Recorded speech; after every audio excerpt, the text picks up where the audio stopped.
Ouais les amis, j'espère que vous allez bien. Alors si vous aimez l'Algérie et les news sur l'Algérie, n'oubliez pas de partager et de vous abonner les amis. Et je veux faire une suite et une fin à ma vidéo de tout à l'heure sur un certain Sanrouli qui justement fait des fake news et en plus il se croit malin. Mais en fait c'est un abruti et on va tout décrire. Et Wincoin justement sur Twitter.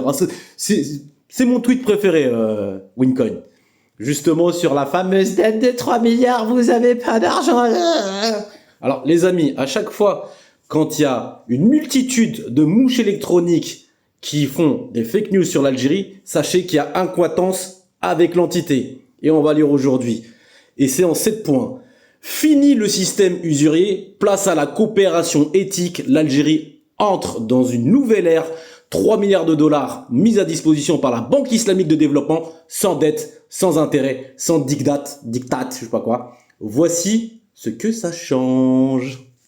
En 2, ce n'est pas un prêt, c'est une option souveraine. Un cadre signé avec la BID prévoit 3 milliards disponibles sur 3 ans, mais uniquement si l'Algérie choisit d'y recourir.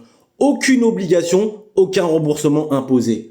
En 3, le président de la BID l'a dit clairement, ce n'est ni un prêt ni un financement, c'est un plafond utilisable selon les besoins de l'Algérie. C'est la BID qui s'adapte à l'Algérie et non l'inverse. Eh oui, mon petit Sanrouli abruti.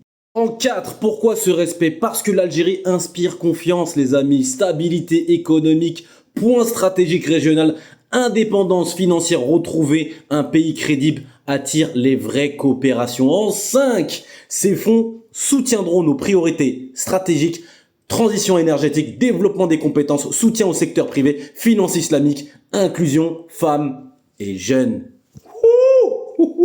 Fusée, fusée, fusée. En 6, ce partenariat reflète une nouvelle philosophie, plus de dettes étouffantes, plus d'intérêts cumulés, coopération à la demande et liberté de décision. En 7, ce que beaucoup pensaient impossible devient réalité. L'Algérie s'affirme, choisit son modèle et refuse l'usure. Riba. La finance peut être un levier de souveraineté, encore faut-il savoir dire non. Malgouch là. Ça c'est les autres ça. Donc je réponds à ce Sanrouli pris la main dans le sac de fake news. Il veut juste cacher son accointance et sa complicité de Thierry avec l'entité. Oui, il protège en fait ses gouverneurs parce que complicité de M envers les Gazaouis. Oui, regardez, oui. Il essaye de faire des fake news pour dire non, t'as vu, on amarre l'essence à Tanger Med, faut pas qu'on se fasse griller, ceci, cela. Ouais, bon. Écoute, t'as vu, dans la vie, quand on est un lâche, quand on se voit dans le miroir, c'est pas beau à voir, quoi. Et il a essayé de s'en sortir en disant ouais mais vous financez le Polisario, c'est vous qui l'avez créé. Non, c'est pas nous. Il a été créé en 1973 en Mauritanie et en plus approuvé par votre roi Hassan II.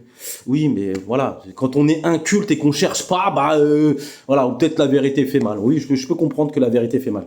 Puis il a essayé de s'en sortir par l'émotion. Oui, vous nous avez expulsés en 1975, le jour de la Eid, c'est pas bien.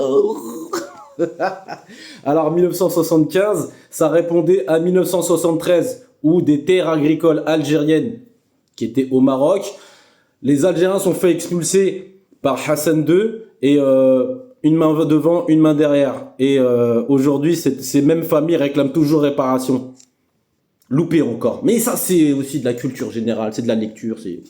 Puis après, je suis parti vérifier si vraiment ils ont été expulsés le jour de l'Aïd, parce que je trouve ça un peu moyen. Je suis parti vérifier. Et j'ai mis quand est-ce qu'il y a eu lieu les expulsions des Marocains en Algérie en 1975. Et les expulsions a eu lieu à partir de décembre 1975. Le 18 décembre. On va vérifier le jour de l'Aïd. Et non, comme des menteurs nés, ce n'était pas le 18 décembre, c'était le 14 décembre, c'est-à-dire 4 jours avant. Ce n'était pas le jour de l'Aïd, non. Ça fait suite à l'expropriation des Algériens, le 2 mars 73, comme je l'ai dit juste avant, et la marche coloniale pour annexer le Sahara occidental. Donc encore loupé, mon petit Sanrouli. Ouais. Moi, je vais te dire un truc sur les expulsions de 75. Je vais être honnête avec toi. Cheikh Fikoum, double cheikh. Vous savez pourquoi ?